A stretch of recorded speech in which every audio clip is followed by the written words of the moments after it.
But Huawei P40 is already here, already available worldwide, and it brings a ton of premium perks stuffed into a pocket-friendly body. The P40 is the smallest and least expensive of the new P40 series trio by Huawei. The screen vibrates to make sound just like on the other P40s, and the under-display fingerprint scanner is of equal speed and accuracy. Being a photography-centric smartphone, the P40 also offers some of the key camera features found on its Pro siblings like the new 50MP main shooter, complete with the wide filter, OIS, and 4K at 60 FPS capturing.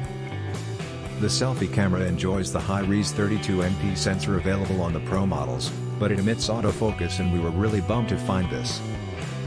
Body, glass front and back, aluminum frame, IP53 rated for dust and splash resistance. Glass front and back, aluminum frame, IP53 rated for dust and splash resistance.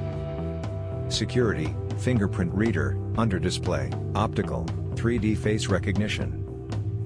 Fingerprint reader, under display, optical, 3D face recognition. Well, besides the lower screen refresh rate, reworked secondary cameras and slower charging, the Huawei P40 has one more thing different than more premium Pro versions. It is only splash-proof with IP53 rating, instead of water-resistant with IP68 or similar. This has been an ongoing thing with Huawei's flagships for years now, and we dream for the day where Pro and non-Pro headliners will have feature parity. The Huawei P40 retail bundle is flagship-worthy. Huawei also ships the P40 with its wired earbuds ending on a USB-C plug.